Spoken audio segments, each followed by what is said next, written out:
6-ാം ദിവസത്തെ പ്രാർത്ഥന. നമുക്ക് പ്രാർത്ഥിക്കാം. എൻ്റെ പരിശുദ്ധ മാലാഖേ, എൻ്റെ ഹൃദയത്തിൻ്റെ വാതിൽക്കൽ കൊട്ടി വിളിക്കുന്നത് നീ ആകുന്നുവെന്ന് ഞാൻ വിശ്വസിക്കുന്നു.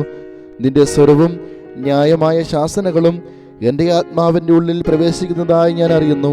ഞാൻ ഇന്നാൾ വരെയും നടന്നത് എന്നെ നിത്യനാശത്തിലേക്ക് കൊണ്ടുപോകുന്ന വഴിയിൽ കൂടെയാണെന്നും ലോകമായകളും തട്ടിപ്പുകളും നിറഞ്ഞ ലൗകിക സന്തോഷാദികളുടെ മധ്യേ എൻ്റെ ഹൃദയം മുഴുകിയിരിക്കുവാൻ ഞാൻ അതിനെ കൈവിട്ട് കളഞ്ഞുവെന്നും ഞാനിപ്പോൾ കാണുന്നു.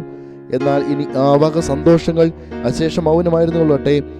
ഇനി എന്നെ തട്ടിക്കുന്നതിന് പാർത്തിരിക്കുകയും വേണ്ട. എൻ്റെ പ്രിയ കാവൽ മാലാഖയെ, നിന്റെ സഹായത്തോടുകൂടി ഈശോയെ കണ്ടെത്തുന്നവരെ തന്നെ അന്വേഷിക്കുന്നതിനും തന്നെ മാത്രം ഇനി സ്നേഹിക്കുന്നതിനും സേവിക്കുന്നതിനും ഞാൻ നിശ്ചയിച്ചിരിക്കുന്നു. തനിക്ക് വിരോധമായ യാതൊരു അല്പ പാപമെങ്കിലും ചെയ്യുന്നതിനേക്കാൾ ഏത് സങ്കടമെങ്കിലും അനുഭവിക്കുന്നതിനും മരണത്തിന് കൂടിയും ഞാൻ മനസ്സായിരിക്കുന്നു. എൻ്റെ ഈ പ്രതിജ്ഞയെ നിറവേറ്റുന്നതിന് വേണ്ടിയ വരപ്രസാദങ്ങൾ നീ എനിക്ക് ലഭിച്ചു തന്നിരണമേ. ആമേൻ. സുഹൃത ജപം. എന്നെ കാക്കുന്ന കർത്താവിൻ്റെ മാലാഖയെ എൻ്റെ ഹൃദയത്തെ നീ ഉറപ്പിക്കണമേ.